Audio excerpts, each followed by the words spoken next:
Welcome everyone to the Bitcoin Not Crypto live stream. This is an hour live stream I do every Monday, and I'm happy to have you here. I almost didn't get it going on time because got a lot going on in the mornings now. And today, Monday morning, is a day that Pleb Tools buys $100 Canadian of Bitcoin and announces the Pleb release. So let's take a quick look at that before too many people get here. We bought 61,321 sats today at an average price of 163,000 Canadian. We're building that treasury.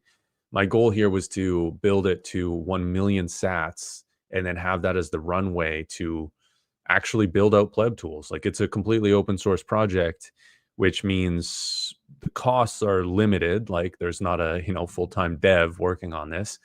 A lot of volunteers, and maybe those volunteers could be compensated. There's hosting fees, and beyond. So I don't know. I don't know what that looks like eventually, but I do know that we had something absolutely insane happen, which is a massive donation to the Pleb Tools treasury. So it's completely skewed up my chart here. This used to look all over and nice and pretty, chart line and everything. This guy here had to wreck my visual chart by donating a massive 500,000 sat donation to the Pleb Tool treasury, and with the message, "Thank you for your high quality content. Hope this helps sustain the treasury." Insane.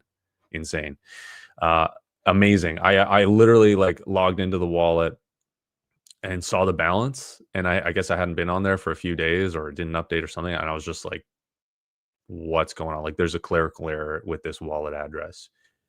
500,000 plus sats all of a sudden. Amazing. Yeah, so million sats was the goal. We've reached that with the donations already. So do I keep buying $100 every month or every week? I think so. I think I'm going to buy a million sats and kind of just dollar cost average, show that process, see how long it takes, show that it's possible. $100 a week is possible. Like, people might have to tighten their belts to do that, but it's possible. And it's been 9 months, weeks. It's been 9 weeks of me doing that. And let's take a quick look at Pleb Tools. It's been 9 weeks, so $900, and I have 563,000 sats in the treasury. And you can see I'm buying the highs, I'm buying the lows. Bought the highs last week, didn't quite get the low this week, but stair stepping upwards. And again, massive donation. So thank you to whoever did that. It was all anonymous. Amazing. And for the early comers to the show here, I'm going to actually throw you guys some donations. So if you have a Lightning wallet, you can play along. And this is from Bitcoin Well. So courtesy to Bitcoin Well here. I got a bunch of points here. And basically they have this game where if you press play and you redeem 500 points, it tosses a coin in the wishing well and spits out some sats in the form of a QR code. So if you're the first person to scan this QR code that's about to pop up on screen, and you'll win some sats. And it could be all the way up to 1 million sats. Or it could freeze on a white screen during a live stream. Oh, there it is. Little delay. So the first person to scan this gets 420 sats. Great number. That's a meme number. And Buck52,000 is in the chat. Hey, Forrest, stop by to say hi and leave a like. Appreciate that. That's very kind of you. Love that. Those likes help the live stream get out to more people. And I do plan on talking about the subject, which is a little vague today, right? Where does Bitcoin go from here? That could be talking about the price. That could be talking about the changes to the default of Core 30. Bitcoin is in this rocky road ice cream type place. That's a type of ice cream, isn't it? Rocky Road. Yeah. All right, let's do another one of these before we, I'm just waiting for a few more people to show up here. We got 35 in the chat, or viewing at least, and 469 sats. Wow, another meme number there. And I'm also going to throw up this QR code on the rest of the live stream. So basically, this QR code in the top right corner is a way for you to support the show. So I'm demonetized on YouTube, still figuring all that out. It's been longer than 2 weeks, which they said it would take around 2 weeks. The person that I crawled into the depths of Google support, which is not very supportive, and eventually talked to somebody who claimed to have the ability to look at my AdSense account and say, hey, you just need to re-verify yourself. It can take up to 2 weeks. It's been 2 weeks. No news, nothing. I don't know.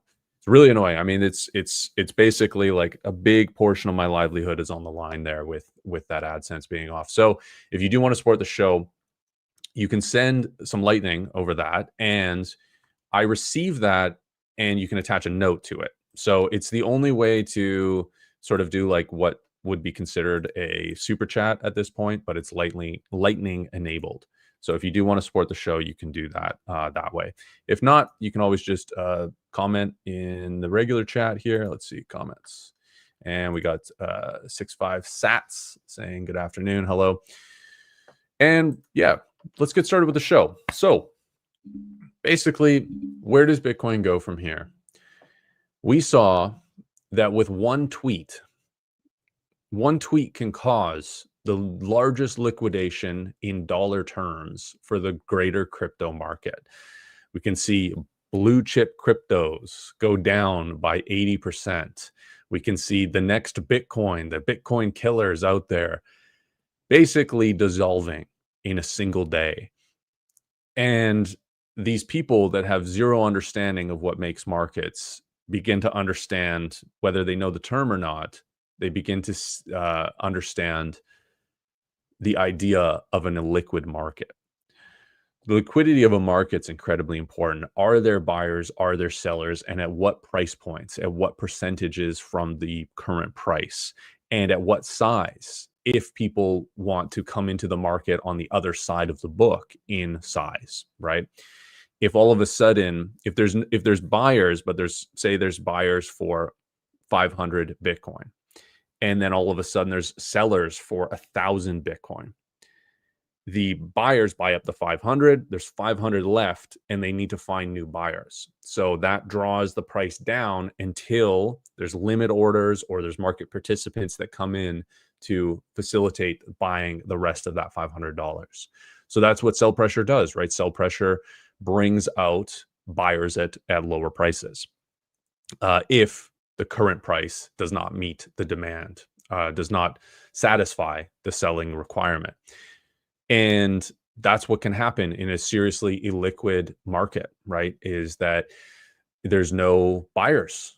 And all of a sudden, there's a massive amount of sellers that want to get out because Trump tweets, hey, we're going to, I think it was like, I didn't even look at the tweet, but it's like, we're going to tariff China at 100% or something, some rare earth minerals type deal.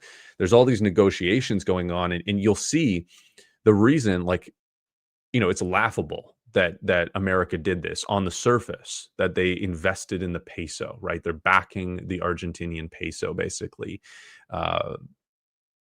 The reason they're doing this is not because they believe in the peso. It's because they want a very good relationship with Argentina so that they can extract things that they deem necessary as a nation out of that country and not have to rely on other partners instead. So they're trying to form friendly relationships.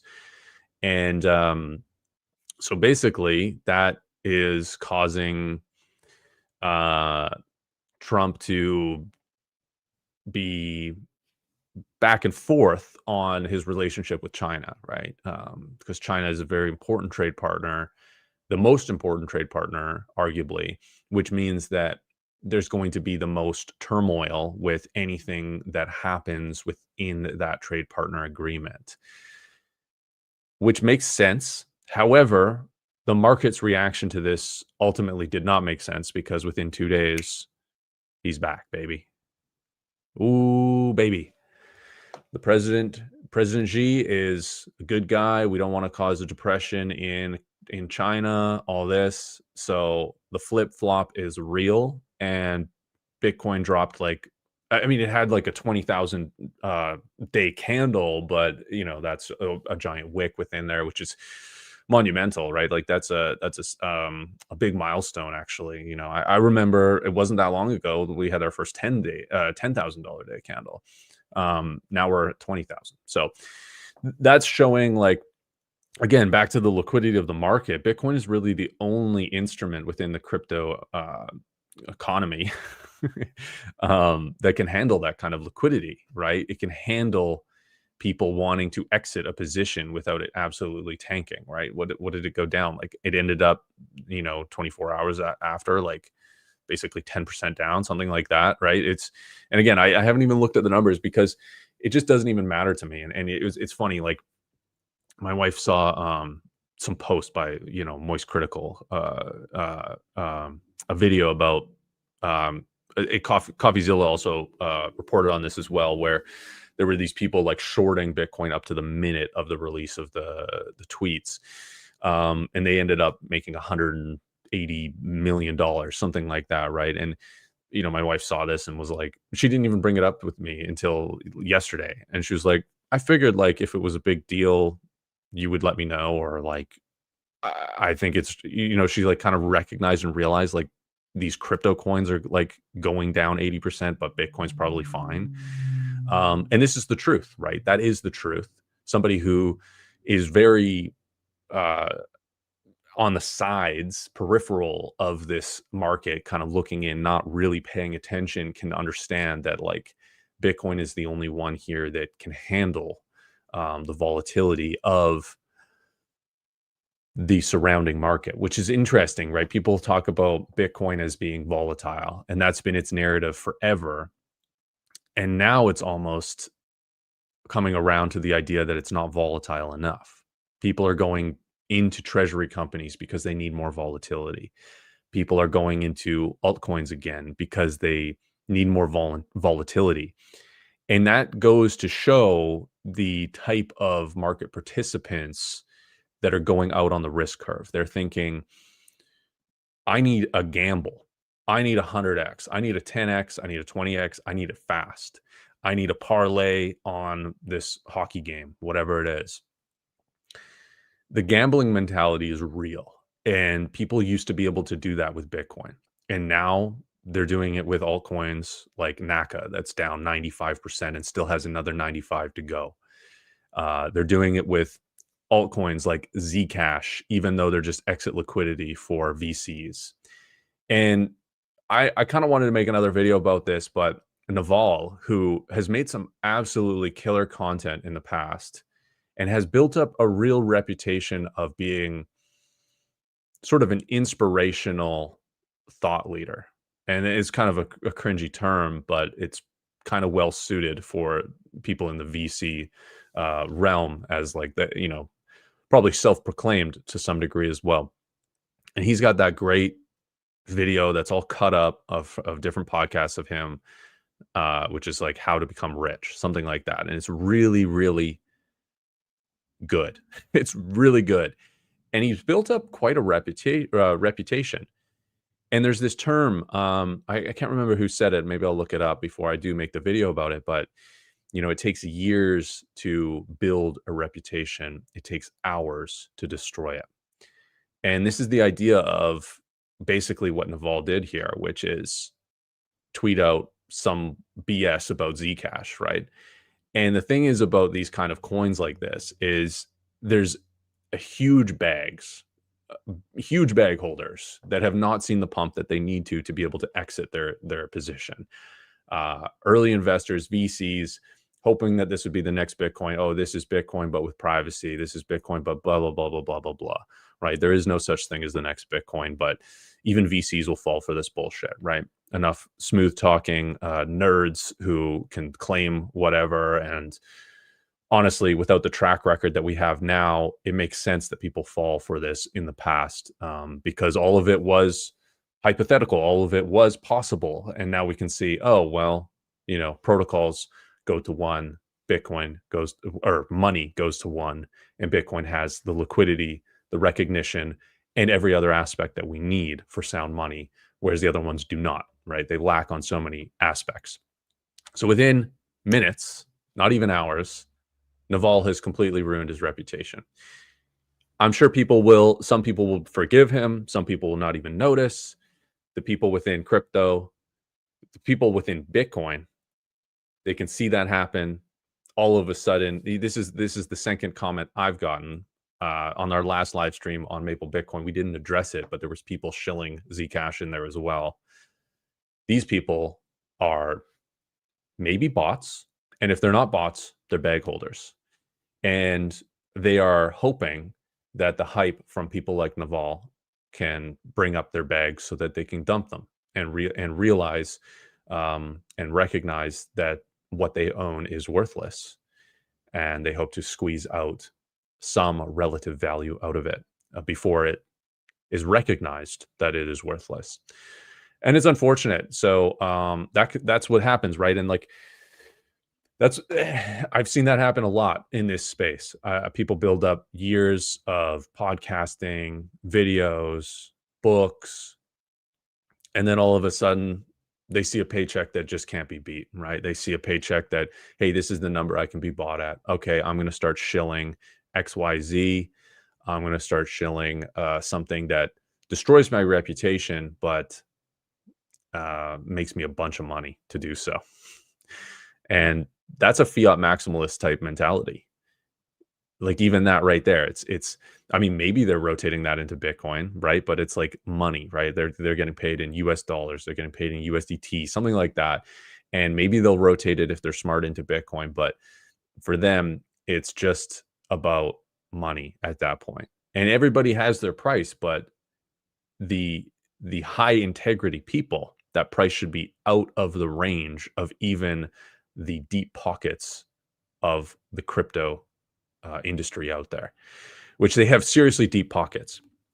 I'll get a message from like a Bitcoin only company, and they're like, "Hey, we can pay you like like this, like a couple $100, right?" Like, and then I'll get a message from a crypto company that's, "Hey, we got dog fart coin, and we want you to, you know, we're going to give you a bunch of the tokens ahead of time. We're going to launch it, and it's going to be priced at this. We got this DEX on board. We got this central exchange on board.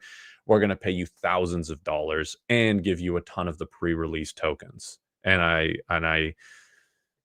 it's just like, like that, like you're going to have to pay me a lot more than that, man. Like literally everybody has their price, and my price is too high, even for the crypto industry. That's what I'll say right there.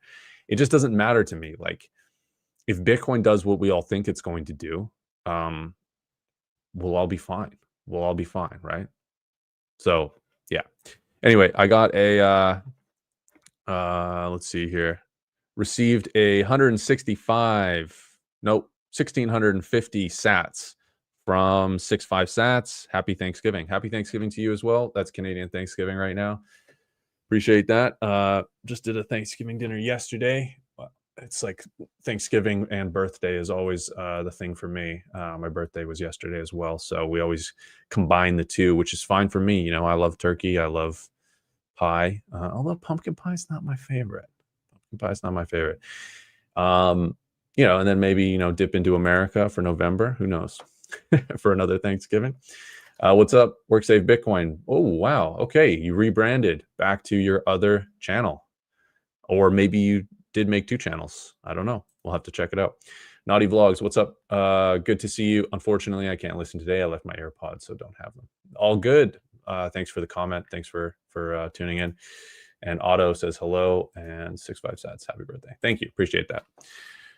So little tangent there about Zcash and the recent VC pump. That'll soon fade. That'll soon die. That'll go back to trending to zero against Bitcoin. I'm sure it's already trending to zero against Bitcoin, even with the VC pump and the bots and all of that, and the bag holders promoting it.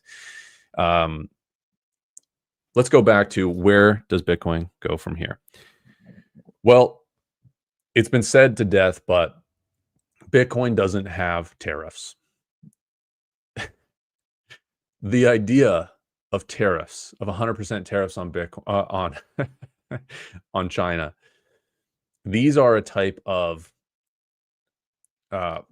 financial control, financial manipulation, taxation on companies, end users, increased inflation, increased cost on everybody involved, right? This goes to the government coffers somewhere, doesn't make a dent in the debt, not realistically, will likely be unpopular if it continues and nothing is really seen from it. How long can the charade of it being effective in some way go on if it is not effective?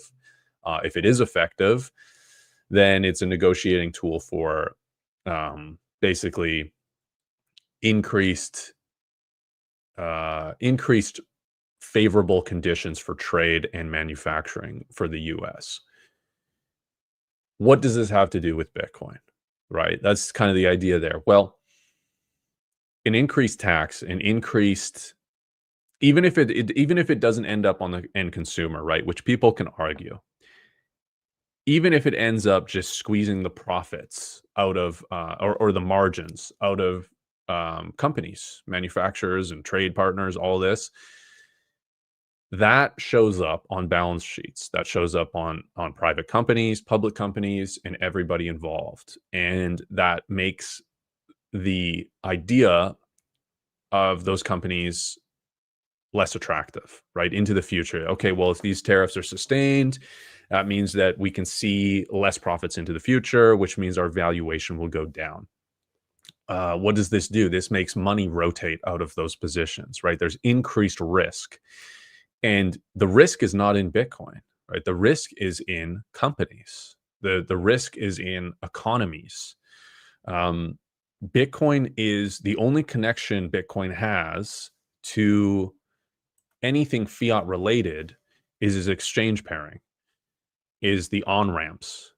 But the entire system itself has no connection, right? It has this peripheral connection of onboarding, of exchanging value for the Bitcoin. But Bitcoin continues operating by itself, completely disconnected from fiat in all of its technical aspects. And of course, there's you can argue little webs and devs getting paid, mining operations switching into the cost of energy is connected. There's all of these tiny little connections, but ultimately it still exists in its purest form without those connections. It just operates by itself,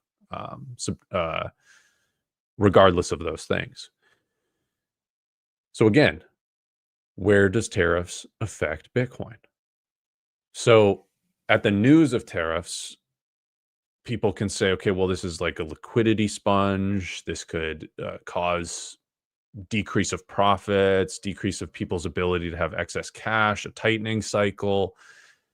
But within all of that is the fiat response to those problems, which the only response they have is more money printing, is more liquidity, right? As the liquidity tightens, they can't allow liquidity to become too tight because things break, because everyone in this system is overextended. So they have to provide liquidity, and they do. And with that is increased money printing. So every road, people say all roads lead to Bitcoin, all roads lead to money printing. It's their only option. And when money printing happens, scarce assets go up in value. Bitcoin is built because of money printing, because of the control of money. So Bitcoin is the best instrument to own in a money printing environment. And we live constantly in a money printing environment. So where does Bitcoin go from here? Does it go up? Does it go down?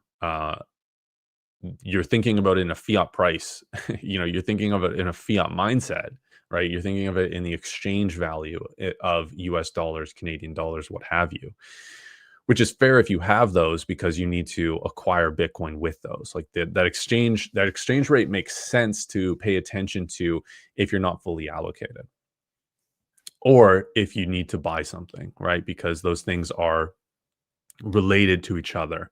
But you can price Bitcoin in a house, a car, an ounce of gold, right? Or gold in general. And if you do, Bitcoin is still not at all-time highs, priced in the other sound money candidate out there, which is gold. So to me, if we look at the business cycles, right? So a lot of people talk about the 4-year cycles, and they ham it up to a bunch of things. They ham it up to the halving, they ham it up to the election cycle, M2, and largely M2 is connected partially, like all these things. That's the thing about economics, is it's as complex as like the human brain, right? So you can't just look at one aspect and assume everything happens because of that one aspect. It's this combination of things. And I think there's a varying degree of causation and correlation between these things. And the business cycle, in my opinion, is now what affects Bitcoin's exchange value the most. The halving has a less and less effect on things, in my opinion. The election cycle has somewhat to do with it, but more so the election cycle will connect to the business cycle, because the incoming president of the US wants to spend to run the economy hot and to create wealth for a few, basically, and the perception of wealth and the perception of GDP growth and all of this, when it's really just related to the increase of money supply. So with that, I think that the business cycle has a lot to do with Bitcoin cycle at this point, when you're looking at it related to the value in dollars, and the business cycle has shifted to some degree. We've seen interruptions within the business cycle, which have caused decreases of value of Bitcoin in the past. And we have not seen this business cycle get to anywhere close to the top yet. So in my opinion, people are calling for basically within here to August of next year to be the top, which is still entirely possible, but we just need to see an increase of run up and an increase in liquidity and money printing for that to happen, and the response to be buying Bitcoin, and the increase of purchasing of purchasers, which will drive the price up, right? So what I'm looking at here are those metrics. I'm looking at, is more money being printed? Is M2 going up? What is the business cycle look like at large? And because that will affect Bitcoin, right? So I'm not looking at when the mining is, when historically we've gone into bear markets. I just don't think that those are as relevant of metrics as essentially liquidity sloshing around in the economy, which I think there will be a lot more of, right, in the coming time here. So where else does Bitcoin go from here? Core 30 got released sort of more officially. I think it was Friday, so a few days ago.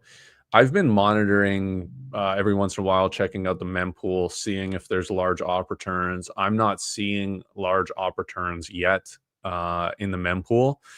I'm not seeing massive changes. I haven't seen any articles. Like it was a matter of moments. Like it was not very long before BSV changed the op return limit, and there was all of a sudden CSAM or whatever it is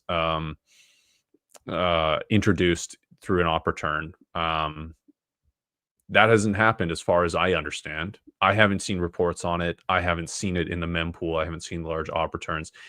And this kind of goes towards the idea of, well, what's the point of changing the default of this if there's no demand for it anyway?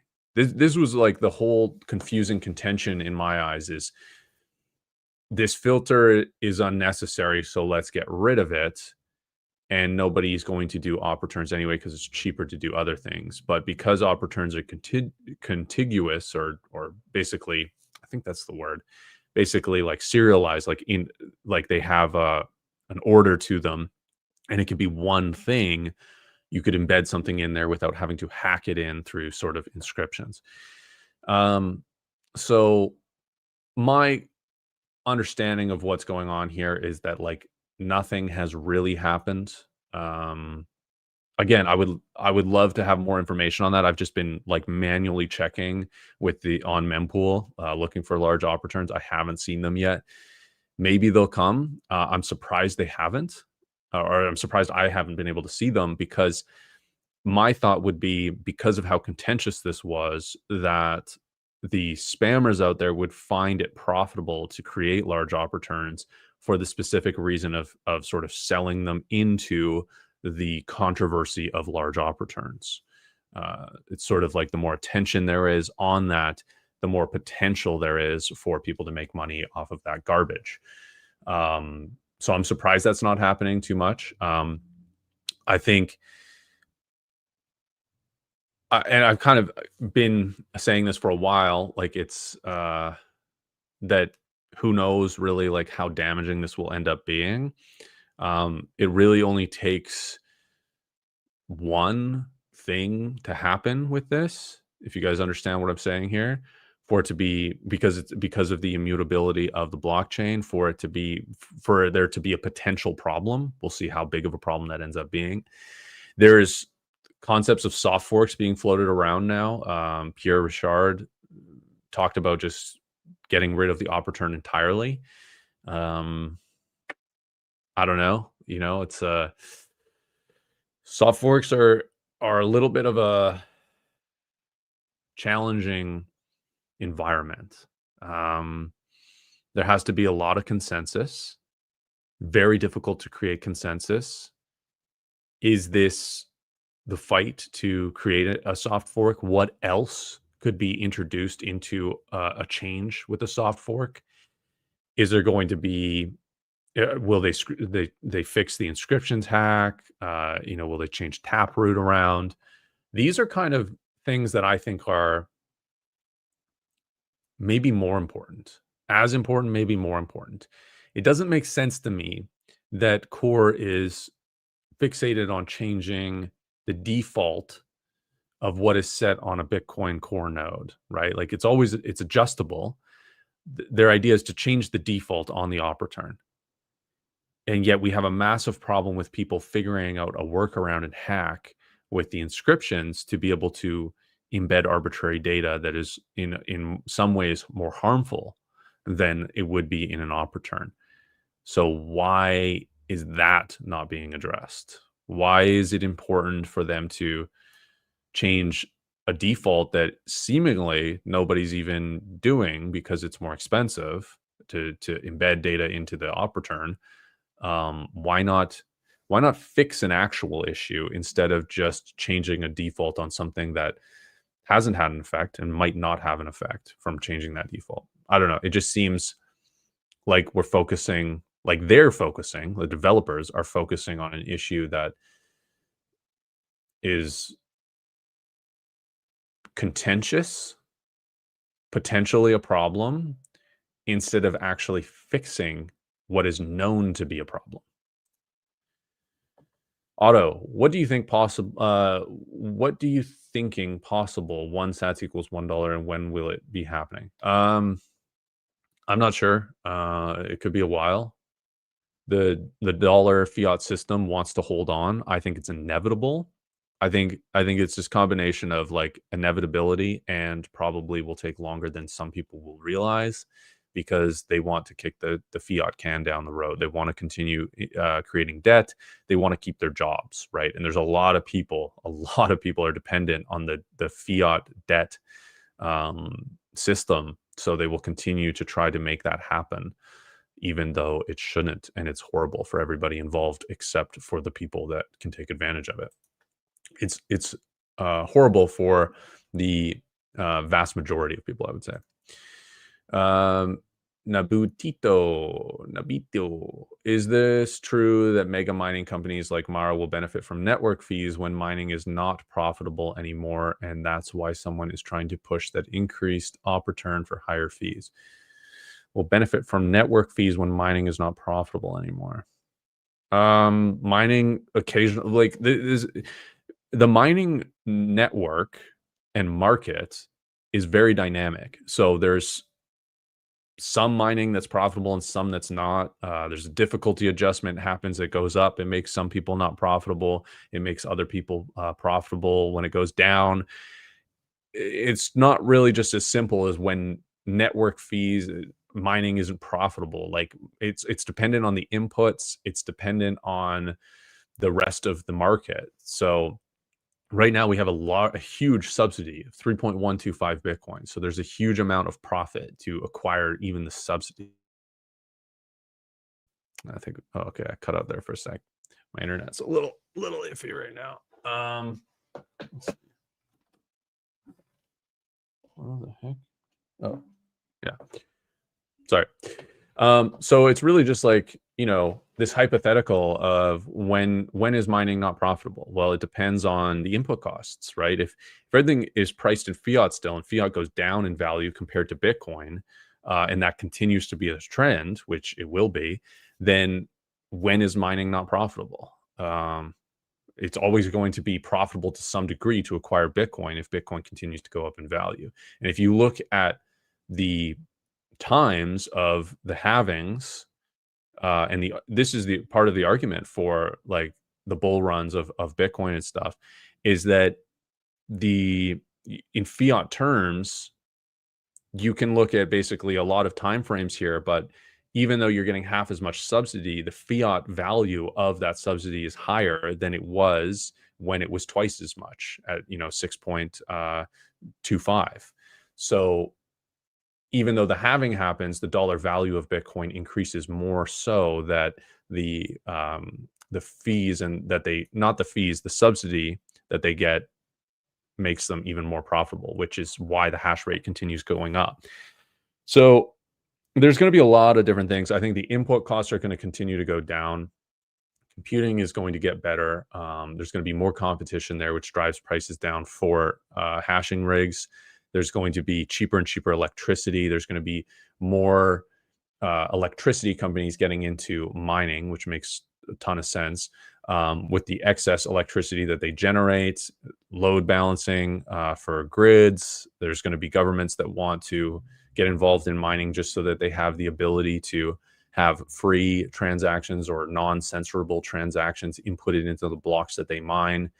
The network fees will work themselves out as we continue to build Bitcoin. And currently layer 2s do have interaction with the base layer 1. And yeah, there's lots of times when blocks are not full. There's lots of times where there is congestion, and that all goes to fees. And those fees today are going to be worth a lot more over time if the miners are able to hold them. So I think the mining FUD that people talk about, oh, what happens when there's no fees? Not really a major concern. But your question here is actually about like, is this trying to push in the increased op return for higher fees? Yeah, I have no idea. I don't have any inside knowledge on that. You could only make assumptions, or you can only make best guesses. I think, again, I'm just not seeing these high op return or these large op returns yet. But if they do come in, then yeah, they'd be higher fees. But Mara benefits from the inability to have these because they have something called Slipstream, which they basically charge twice as much to do out of band transactions. So if everybody has more consensus on the mempool layer, or more similarity and more, less filtering, then that service could become less useful, hypothetically. But not 100% sure that's where it's going to go. So yeah, I don't know. Nothing has happened yet. Exactly. We'll see. The video on your UTXOs was very easy to understand. Thank you. Oh, you're welcome, Martin. Yeah, I did a whole video showing it, showing how to do consolidations using the cold card, what consolidations were, all of this. You guys can check that out if you don't understand what UTXOs are and everything about consolidations. 0. Just another quick shout out. So before we go, I'm going to do a couple more tosses in the Bitcoin wishing well. like I did at the beginning of the show. That's some free sats for anybody that can scan them, the first person that scans them. But if you wanted to actually just use my link in the description, you can sign up to Bitcoin Well and get 2,500 points, just 5 tosses, and you can win yourself some free Bitcoin without the competition. Another thing here, right? Not monetized on YouTube, so I gotta plug some things because that's the only way I can make money right now. You can donate here, or you can check out the link in the description for my new website, pathtobitcoin.xyz, and you can book a session for me if you have any pressing needs, questions, security best practices, help with your Bitcoin coaching, basically is what I offer, one-on-one sessions. Check that out and book a session with me. It'd be very, very helpful, especially while I'm not monetized, because that is basically my income at this point. Sats Venture, what's up? Nice to see you in the chat. Someone already made another Bitcoin as well, BC2. Cool. Who cares? Manipulated bull run. Will soft fork to not Bitcoin only if possible mempool can mitigate risk? Is that a question? I'm not sure that's a question.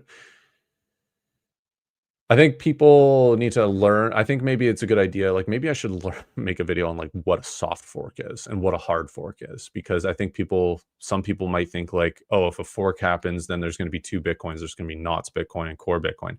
No, soft fork is backwards compatible and does not create another fork of coins. I'm not sure what you're asking here. There's limitations with what you can do with a soft fork because of that, because of how it's backwards compatible. So there could be some, like if, something illicit got into the mempool, I'm not 100% sure that a soft fork, I'd have to look at the proposals and, see if there's any real evidence to be able to technically do this, but like to reverse it, or I don't know, just to get rid of certain things, prune things out. Not sure that's possible with the soft fork. And I'm not saying I'm for or against that or anything really. But again, there's limitations with what you can do with a soft fork. Hard fork is hard forks can, if they're contentious, create basically 2 different chains. If there's consensus, everybody just moves to the one hard fork version, and there isn't really like a market for 2 coins, if that makes sense. Profitability for home miners is very negligible pretty much always. Correct. Yes. Yeah, I got a little home miner back there. And for me, it's just about joining the lottery, right? Having the lottery. It could be about heating your house as opposed to using electric heat, right? Just regular resistance baseboard heating. If you have that, you could spin up a miner instead and heat your home and subsidize your heat costs. What is your opinion on chain or Lightning Network better for stacking Bitcoin? So it really depends. If you're doing massive big purchases, like, $1,000 or more, in my eyes, if you're holding for cold storage, it's probably good to have your UTXOs to be 1,000,000 sats, right? And that's to really future-proof yourself against any congestion that might happen in the network, and the miner fees being a high percentage of the transactions that you're doing. If you have smaller UTXOs, it's going to be a larger percent, even though the amount is the same in sats. It's a larger percent of that transaction. And if you're sending multiple UTXOs to one person for one payment, that's going to take up more space in the blockchain, which it costs more, right? Because space is the limited resource there for transactions. So if you're dollar cost averaging, like I am with Pleb tools, $100 a week, I'm buying that in Lightning. I'm putting that in a Lightning channel, and then at a certain point, once it reaches high enough, I'll consolidate that or send that as one transaction, and that's creating one chunk of Bitcoin by swapping it from Lightning to on-chain, and that's one UTXO at a size that I believe is future-proof or large enough. Yeah.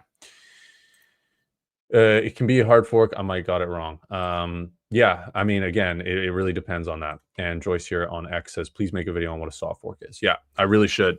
I really should. I'll put that on my to-do list, my video list. I got a few other ideas here, and I got some banger videos, in my opinion, coming out this week. I had a video come out last week that went a little under the radar. It was a little bit different than what I normally do, but it's basically how to create. Well, I have two of them now. How to create a privacy phone. So this is an old Pixel 7 Pro, and privacy phones are completely underrated. If you're trying to get non-KYC Bitcoin and you don't have privacy devices, you're opening yourself up to having the weak links within your privacy. So incredibly easy to do. Basically has like 1,000 views at this point. Takes 5 minutes to convert an old Pixel into a Graphene OS operating system on it, which has all these so cool. The features on there, so cool. You can have different profiles, and you could have one that's totally Googled up, but it's sandboxed, so it doesn't communicate with the other profiles on that device. And then those other profiles could be like everything that you do with Bitcoin. It keeps it away from prying eyes, data collectors, all sorts of things. So I highly recommend checking out that video I did last week. It's a lot of fun, super easy. And I just did it. So I did it on a test phone to see if I liked it or not. And it's identical to Android. Plus, but you have these additional features that are really great. So I just did it on my other phone today as well. So check that out. Link is not in the description. Just check out my YouTube channel. It's like maybe 2 or 3 videos back. Got a 1,000 sat donation from Unix-like, and 2,500 sat donation from Anonymous. Appreciate that. And that's through that link up there. Thanks, everybody. Terranode scales Bitcoin 1 million transactions per second.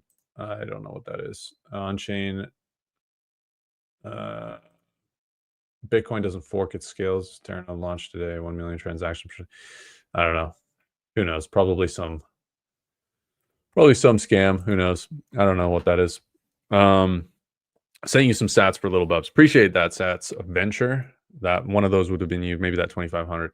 Yeah, that is Baby Wallet. So that is going to Baby. The Baby. I almost said her name. The Baby. It's going to Little Baby. I'm going to send it to the rapper, Little Baby. All right, so let's do a couple more tosses into Bitcoin well. If you guys have any questions, usually I just open this up to questions. We're already 47 minutes in though, so there has been a couple questions there. Basically the topic I wanted to talk about, I think I've talked about it as much as I want to on a live. I can discuss what a soft fork is, what a hard fork is in another video, which I'll do, and we'll go from there. So let's toss some Bitcoin in the wishing well. Everybody, some free sats courtesy of Bitcoin Well. Use my code in the description. Best place to buy Bitcoin, in my opinion. Straight to self-custody. No middleman, no counterparty risk of exchange failure. 426 sats. It's always this the 400 plus, these last ones.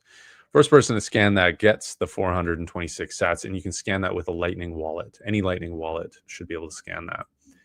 And Sats Venture here sent the 2,500 while you're not monetized. Yeah, I appreciate that. It helps a lot. Like just having like it feels like I'm volunteering to do this at this point, which is fine. I'll do this anyway. I want to talk about Bitcoin. I want to help people. Yeah, so I do really appreciate the 2,500 sats. I appreciate all the other donations I've gotten. I appreciate people reaching out and doing client calls with me. All of that goes a really long way while I'm not monetized. But I'd ultimately be doing this if I never get monetized again. I'm still going to do this. I'll look this up. But if it's on chain. Is it on its own chain? I'll just look it up. I'm not gonna explore this right now with 10 minutes to go. If it's another thing, then it is a scam. if it's not Bitcoin, if it's related to Bitcoin somehow and it connects to it. The other thing I want to do a video on actually is I think it's called like Spark Lightning, which is Another way to use Lightning without channels. It's basically the self-custody version. It does like atomic swaps and things. I'm not sure exactly how it works yet.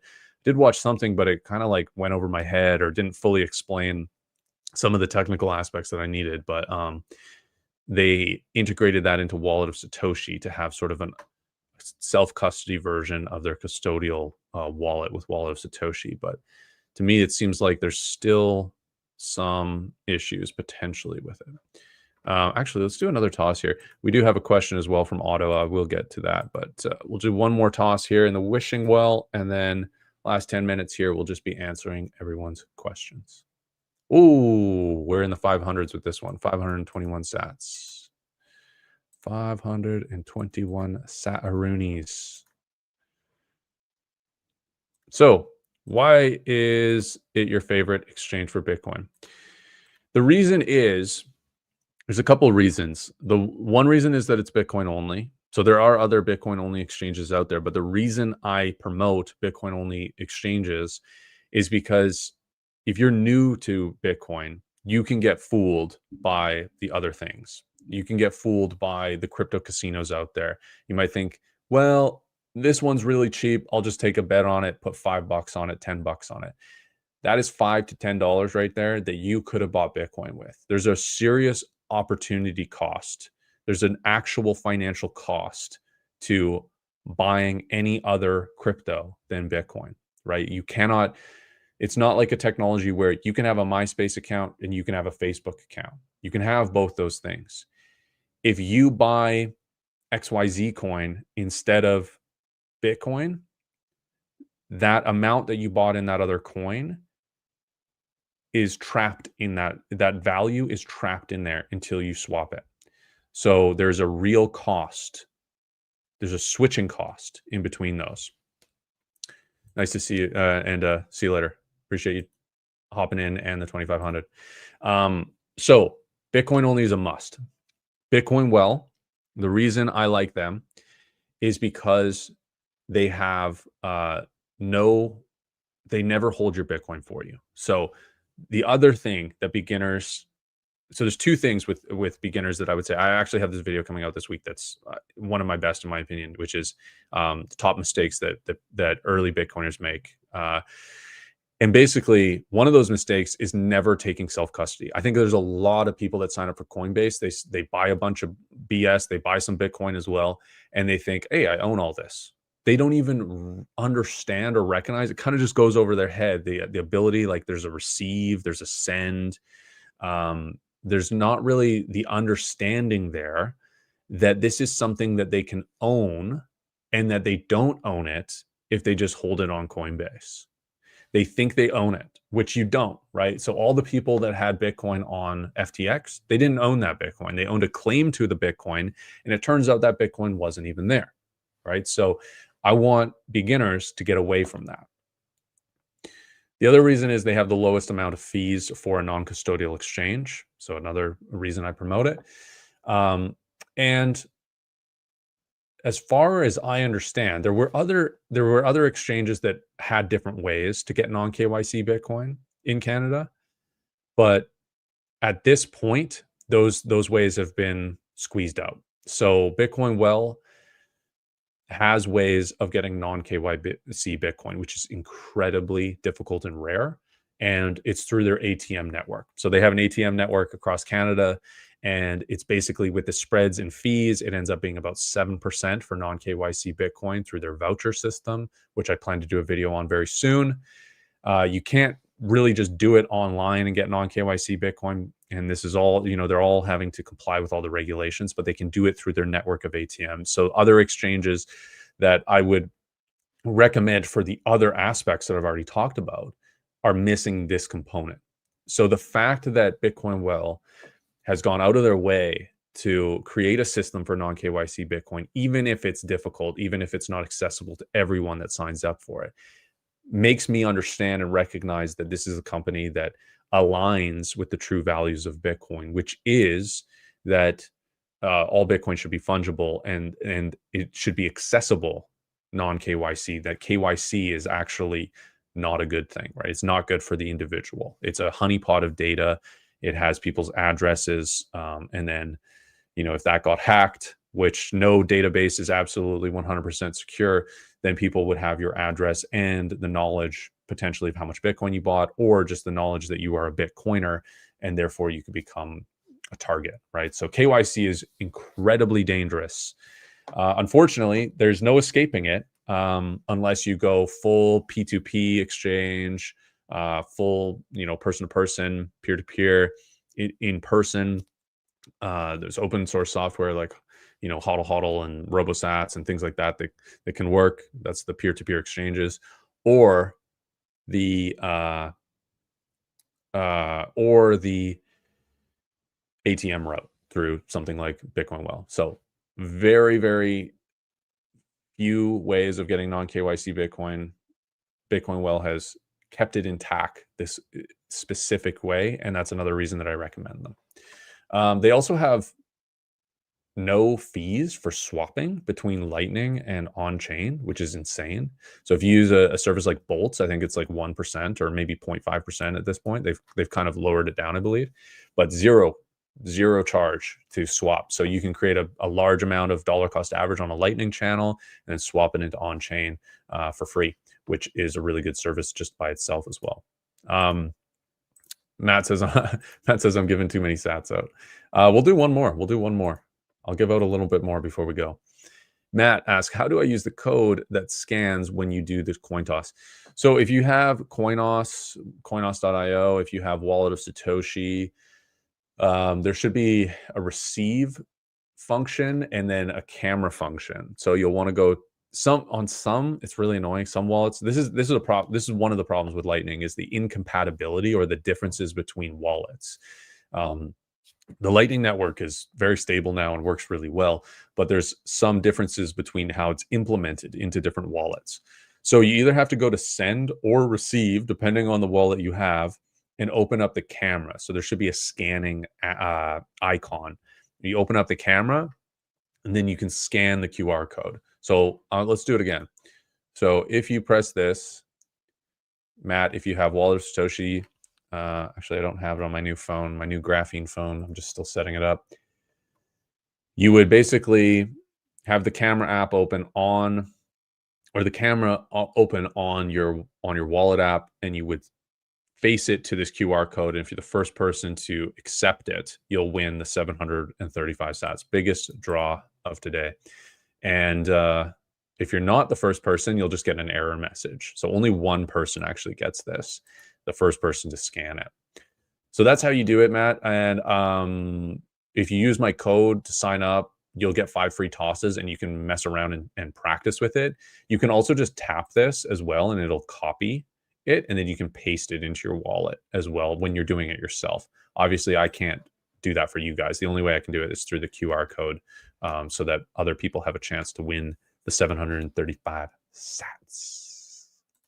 satoshis.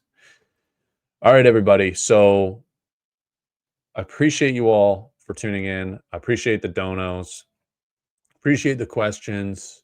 Appreciate the signups. Appreciate the client calls. Really appreciate it all. And if you did find some value from this show, if you felt like, Matt says, do it again. All right. We'll do it one more time. Okay, get ready, Matt. Get ready. Well, get ready, and I'll share my screen. And we'll do it one more time. We're going to celebrate. Last time, Matt. You better be ready. If you're not, someone else. Whoa! 2,100,000. So 210,000 sats. That's the highest I've ever gotten. Matt, I hope you were ready, man. That's crazy. Whoever just got that is ballin'. And again, this is also non-KYC too. Oh, I did sign up with for Well with your code. A few videos. Oh, someone in here must have been faster. Damn. Wow, I've never had that happen. The highest I've had happen is 210,000. This is crazy. I'm glad I did another one here for Matt. I mean, it sucks that you didn't get it, Matt, but somebody did. Someone got it. 210,000 sats. That's amazing. Awesome. I was ready, but not me this time. Damn. Awesome. Well, somebody got that. That's sick. That's some streamer loot. That's definitely what that was. I think Adam or Conrad, they must have been watching. They must have said, you know what, let's give them 210 sats. They definitely streamer loot there. There's no way. There's no way 210,000 sats on the Bitcoin wishing well. So that's just it, right? Like you could sign up. That's another cool thing, right? Like a lot of other exchanges out there, you just buy Bitcoin on them. They have some spread, they have some fee. Maybe it's transparent, maybe it's not, but they don't reward you with anything. If you buy Bitcoin on Bitcoin Well, you get points. You can throw it in the wishing well. You get free Bitcoin for that. You could win 210,000 sats from buying Bitcoin. Where else can you do that, right? Where are the rewards for these other exchanges? You could use your points to buy entropy dice, so you could roll your own dice. You could get enough points to get a Cybertruck.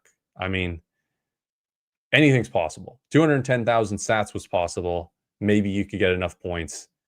I mean, you got to buy a lot of Bitcoin, but you can also refer people to get points as well. But yeah, and that's crazy. That is $240 worth of sats today, and it's $210,000 in the future. Badger says you wish paid more attention to the free sats. I know it doesn't seem like much, 400 sats, whatever. It's only 40 cents, blah, blah, blah. And then all of a sudden, 210,000 sats. I tried Wallet of Satoshi, but may not work in the US. I don't know why. Yeah, they should be back in the US. They pulled out of the US temporarily. Now that there's a more friendly administration, they're back in the US. You could try it again. And nobody here says all the more reason to use Bitcoin Well. Exactly. Check them out. And somebody did mention they signed up for it a few videos ago, but still learning. Yeah, I do have a video. If you search on my channel, Lightning Swap maybe, or Lightning on chain, I do have a video showing me buying Bitcoin on the Lightning network on Bitcoin Well, and then swapping it onto on chain. That I think is a pretty helpful video. I used to have it in my descriptions of my video. I don't anymore. But yeah, that could probably help you out as well. Feel free to send me a message as well. I'm happy to reply to emails, and then I just charge for like the one-on-one sort of video client sessions. So, but I'm happy to respond to emails if anybody has additional questions. All right, thanks everybody. That 210 sats got the heart pumping. That was exciting. Appreciate that all, everybody, and we'll see you later. Goodbye, everybody.